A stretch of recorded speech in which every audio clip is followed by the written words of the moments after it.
Good morning, friends. It's a joy to be here.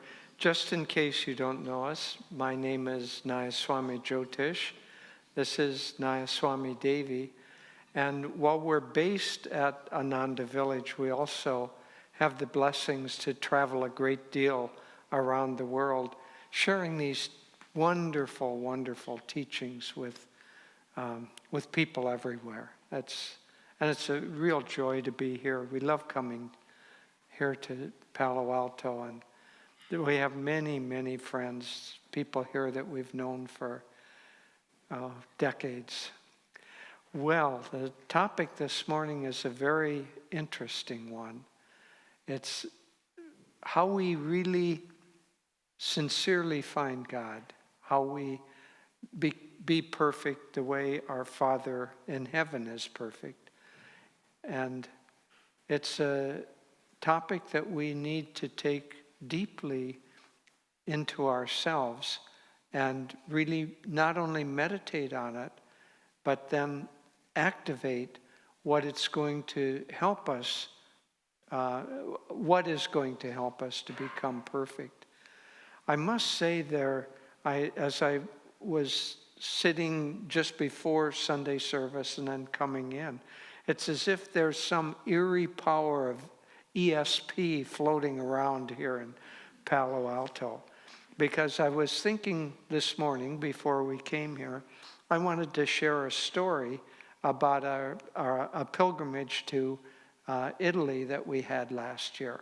And then Biraj, I heard just before Sunday service, was singing St. Teresa's chant, God Alone. And then you read the prayer from Whispers from Eternity that I've been repeating and repeating over and over again. So as I say, there's some sort of eerie power here going on. But let me tell a story because it's very pertinent. Last year, Devi and I participated in a pilgrimage to Spain. And it started out, we went first to Avila and then Segovia. Now, Avila and Segovia are located fairly close to each other on the high northern plain of Spain. And Avila is where St. Teresa, who was reforming the Catholic Church at the time because it had become the equivalent to a certain extent of what Jesus was talking about. Don't be like the Pharisees. It had become a little bit false spirituality. And so she was doing her best to reform it. And she started a new branch of the Carmelite order. And with starting that new branch, she was bringing in true spirituality. And she long had hoped that some monks would also pick this up and share it, reform the Carmelite order for the men. And so one day, this two fellows showed up, two monks showed up, and one of them was huge, and one of them was very, very small. And they said they were monks of the Carmelite order, and that they wanted to join her in her efforts to reform. And she said, glory be, she had a very, very good wit. Glory be, I've long prayed for this day, and now God has sent me a monk and a half. Well, the half monk happened to be St. John of the Cross. And he helped reform. So the story, this is a kind of a winding path, I'm getting there. The story that I wanted to share was when we were in Segovia, there was a small little chapel, just very small, half the size of this stage that we're sitting on. And St. John of the Cross would go there every night and pray for hours and hours and hours. And that was part of his ministry. And on the wall of that little chapel was a painting. And that painting was really in many ways a visual form of the subject today. So it had 3 streams to it. So there was one stream that went straight up, and then there was another stream that kind of wound to the right side, and a third one that wound to the left side. Now, both Teresa and St. John were definitely great yogis from the past. And in fact, their teachings in that lifetime, which helped reform the Catholic Church, if you take away the surface, you see that they're really yogic teachings of deep inner prayer and deep inner communion. When they would meet together, St. John of the Cross was a priest, and he was the confessor for St. Teresa. So normally the men and women could not connect with each other, but because he was her confessor, they would meet, and she was behind a little gate, and he would meet there. And sometimes the nuns would kind of peek in because there'd be a great light. They would peek in, and both of them would be levitating. And so these great, great souls. But this painting that I'm referring to, it has this straight kind of energy form like a road leading straight up, and these 2 winding ones, which is similar to the Sushumna and the Ira and the Pingala.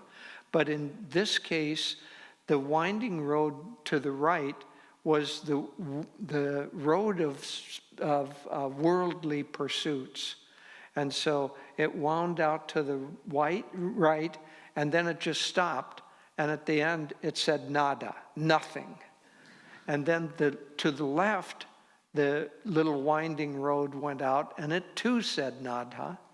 And what it represented was false spirituality. And so one could say in relation to the readings that left road that went out, ended with nada, was the road that the Pharisees travel. And just as in always the false spirituality wants to retain the power that comes from true spirituality, but they don't do it as an inward act, they do it as an outward act. And so if somebody comes along who has true spirituality, and especially if that person comes along and criticizes them, then they in turn try to destroy the true spirituality. In Christ's case, they crucified him. In the case of St. John, they tortured him. They imprisoned him and tortured him for quite some time because he was trying to bring true spirituality back into the false form. So that's the right side and the left side ending in nada. That avenue that goes up goes nada, nada, nada, nada, nada, like all of the chakras. Nada, nada, nada, nada, solo Dio, God alone. And so that true path leads us to God realization. And so that is what Jesus in this reading is talking about, that don't be like the Pharisees. Don't take that left path of false spirituality. For us, of course, we're not looking for false spirituality as a way of of attaining power. But for us, the danger is not false spirituality for power. It's the outer form of spirituality without the inner essence of our deep, sincere desire for union with God. And so I don't know if any of you have done any kriyas or meditations where you weren't really there. That's, to a certain extent, false spirituality. going through the motions, but not along with the essence of it. And so we have to, that it's the tendency. It's partly our fault, of course, but we don't create these delusions. We just attach ourselves to them and follow along. So the wandering mind, the restless heart, the heart that is on one hand praying and praying, on the other hand thinking about that right-hand path that leads to worldly desires or goods. If we're a little bit split, then our energy isn't contained enough, isn't formed enough, and isn't truly on that central path that seems to be a little bit barren. Remember, nada, nothing, God alone. And so to that extent, we need to keep self-offering until there's nothing left from any of our worldly desires of pursuits, nothing left except the pure desire to be perfect as our Father in heaven is perfect. And the only way that we can be perfect, we can't be perfect in this world. We can't be perfect in the ego, because this world and the ego are both built upon duality. And in the world of duality, there is not only no perfection, but there's no reality. We perceive with our senses and think that we're seeing something solid. If your eyes are telling you that I'm solid, this church is solid, everything is solid, in fact, none of it's true. It's basically all space. If you were to look at an atom, the atom would, if the core of the atom, the nucleus of the atom was about the size of a grapefruit, the electrons would be the size of a pea, and they'd be at the far end of the church. Everything else is space. If that collapsed in on itself, you'd still weigh the same, but you'd be a tiny little bundle of condensed matter. But what the senses pick up that seems solid is basically empty space that is just kept that way by the power of duality, the negative, positive magnetism of the atomic structure of this world. Our senses are designed to fool us. They're designed to make us think that this world is real. Not only the senses of thinking things are solid, but more important for our spiritual development, the delusion that happiness can lie outside of ourselves. That if we attain something outside of ourselves, in the case of the Pharisees, if we attain power and the adoration of the parishioners and the money that they give, if we attain all that, then we have something that will make us fulfilled and happy. That pathway leads to nada, leads to nothing. So everything that takes us away from that central core of seeking God alone, will end in some sort of delusion. And Master said that after many, many, many lifetimes of seeking our fulfillment that way, there comes about an anguishing monotony that we've done it over and over and over again. And that's when we turn our energies to that central path that seems barren at first, because we have to renounce the things that the delusive calls of eat me, buy me, take me home, that seem to be something that promises fulfillment, but don't. So how do we come more sincerely into that central path? Well, there are a couple of things that are very, very important. First of all, we have the great, great blessing of a true teaching and a true guru. That power and the grace of a true guru is the most precious gift on all the three planes, physical, causal, and astral planes.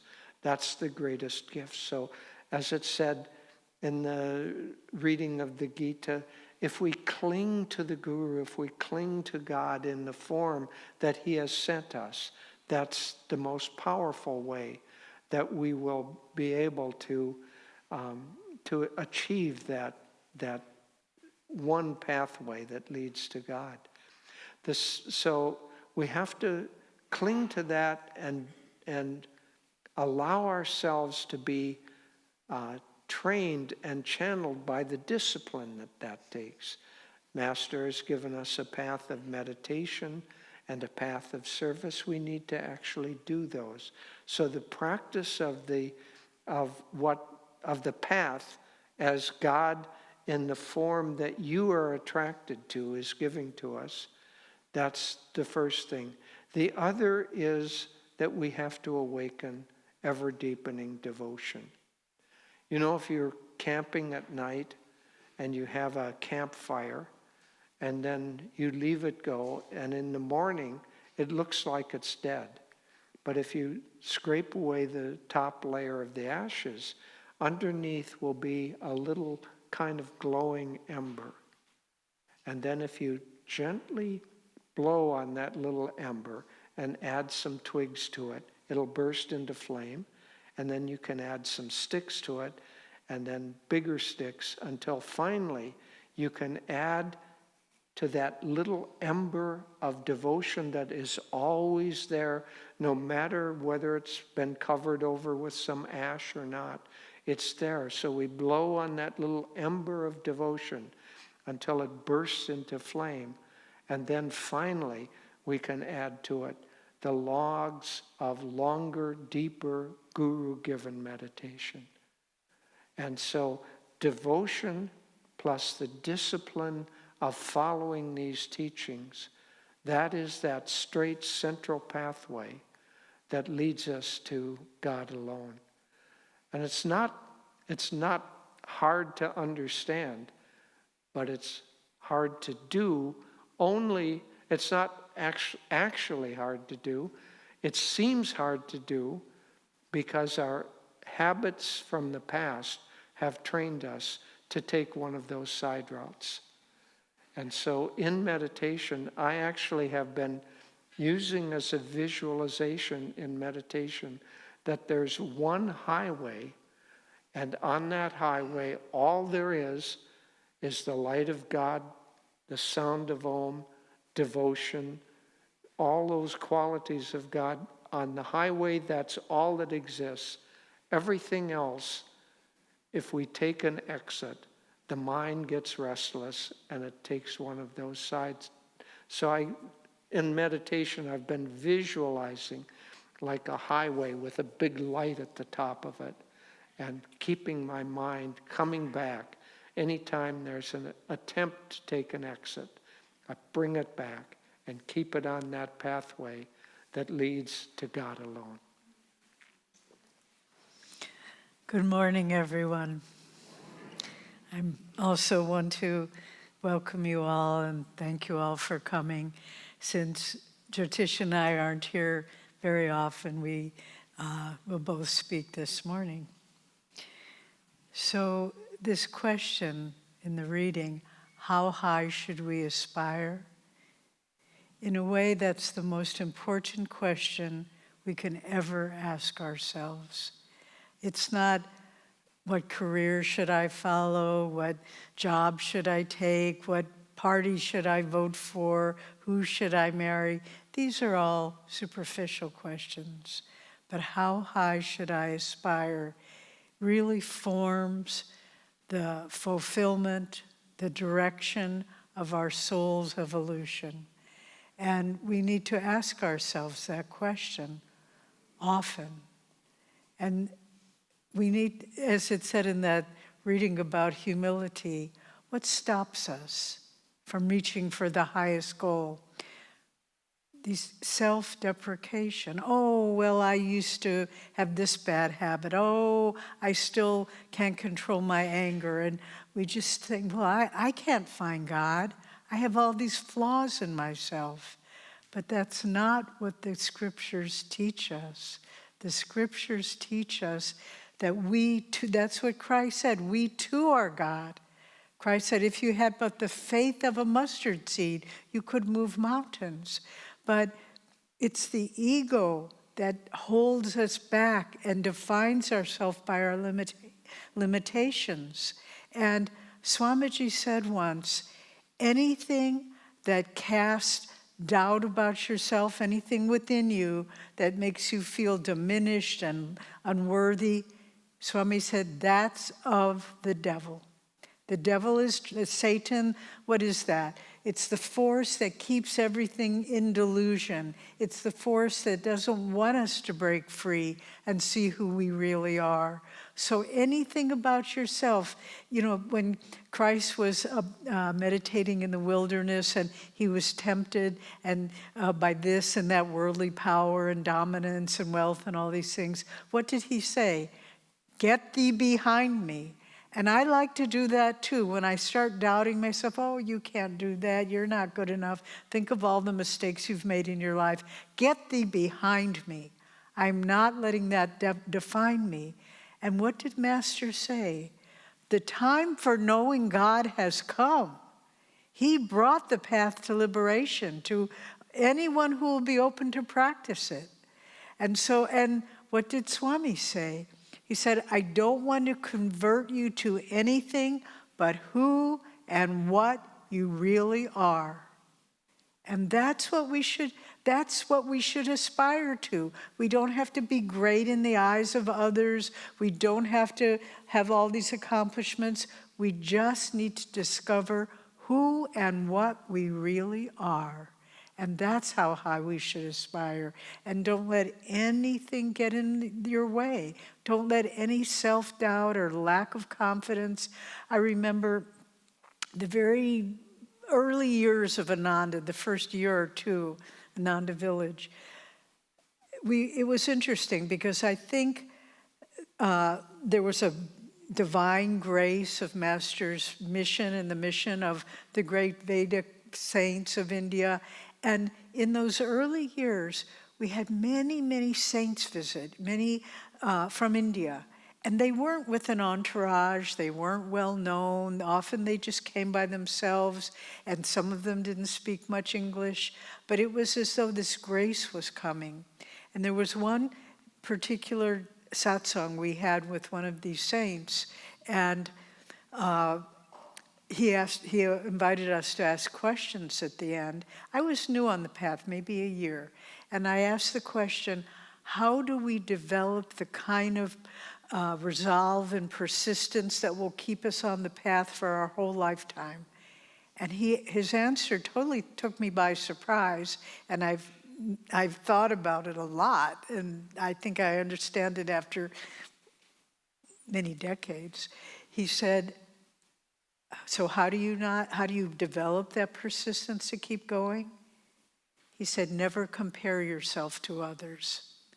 And I thought, what's that got to do with being on the path? But when we compare ourselves to others, what does the ego do? It either says, I'm better than them or I'm worse than them, but it's still the ego. And that's not who we are. So if we stop comparing ourselves and just find out, well, who am I? Swami said that, I'm not sure who the original quote was. I don't think it was Master, but it's not that important. He said, who's the closest to the guru? It could be a name on the mailing list.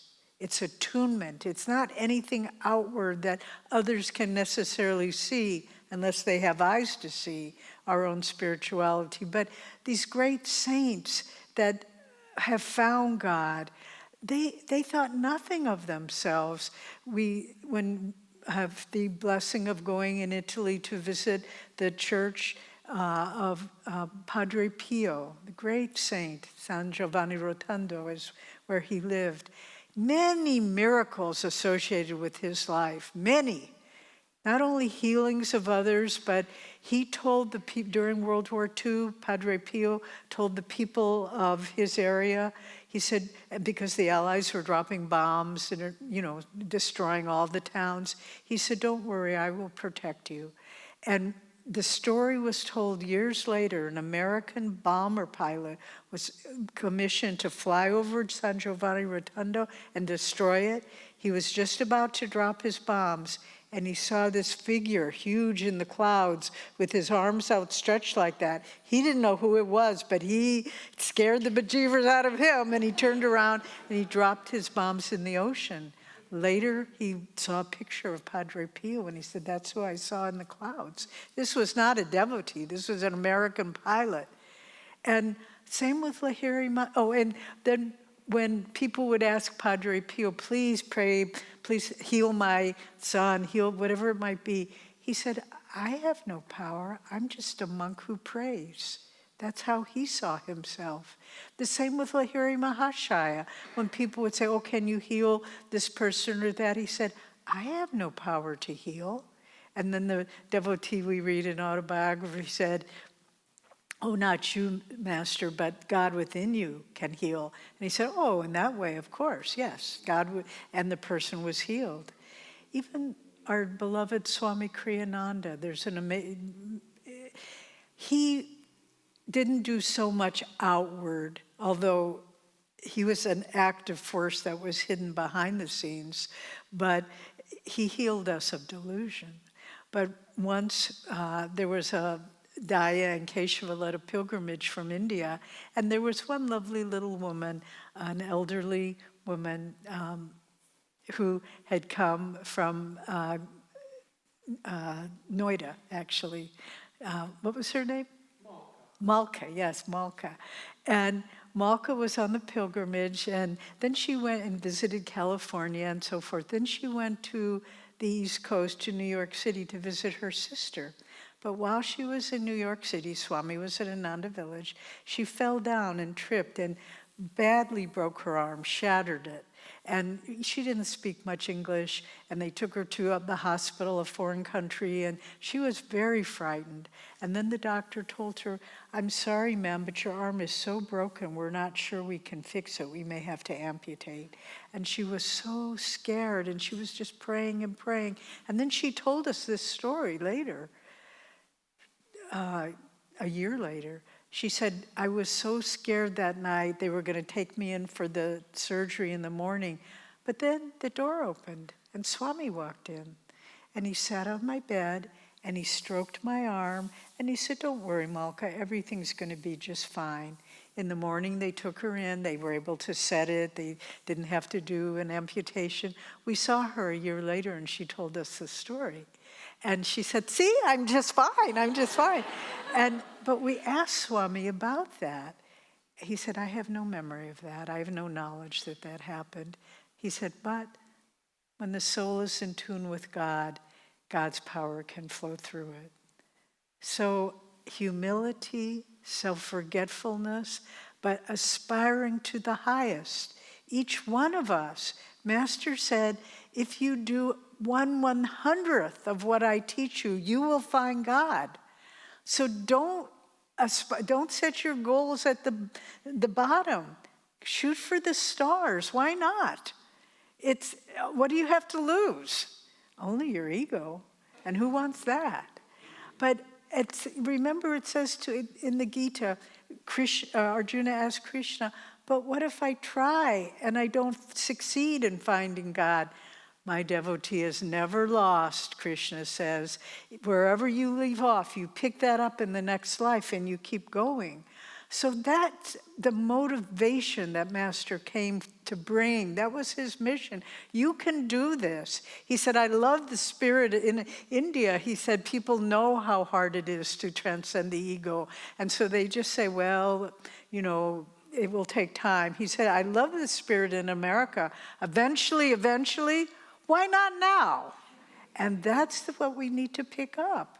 And whenever those thoughts came, I'm not good enough, I can't meditate enough, I'm too busy, get thee behind me and shoot for the highest. As I say, what do you have to lose but the ego?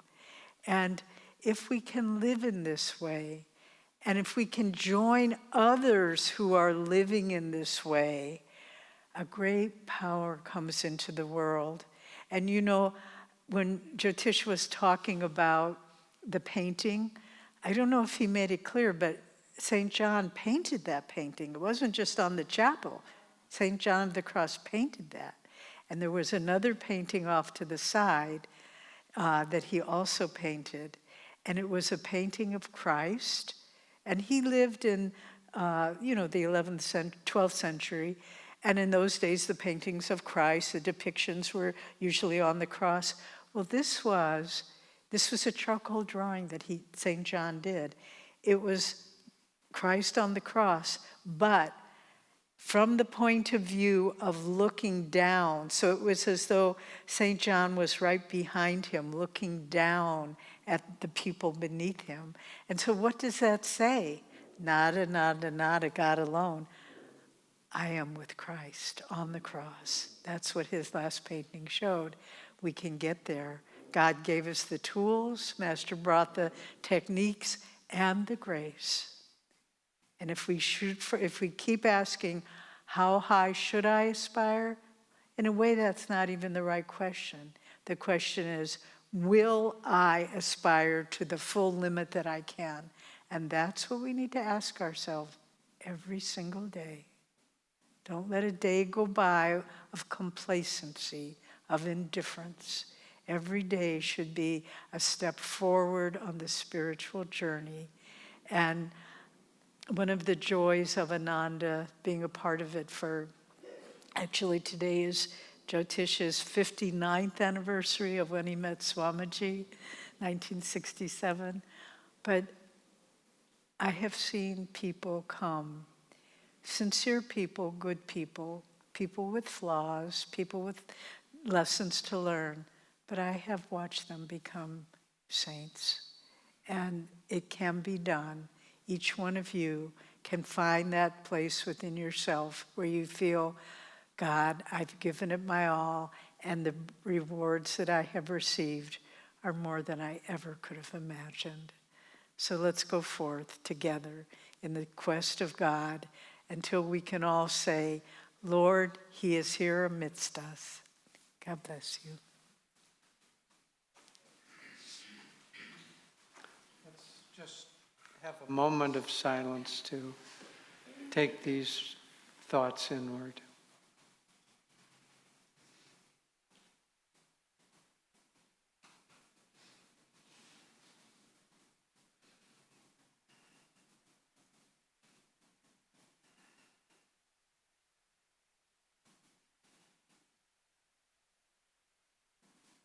Om Shanti, Shanti, Shanti.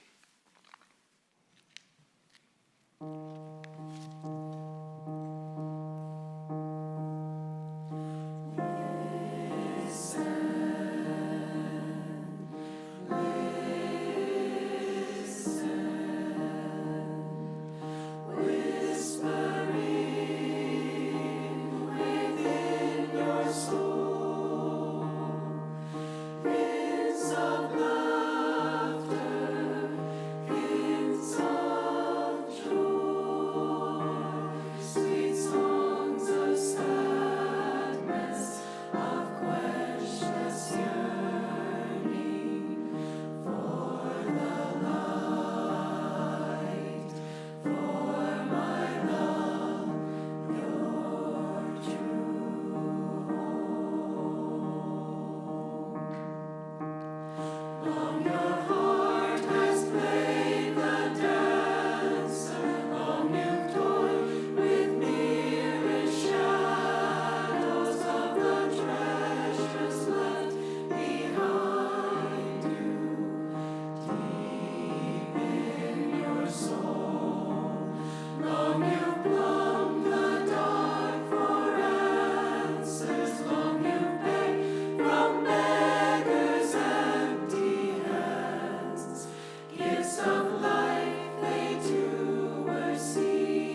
bright.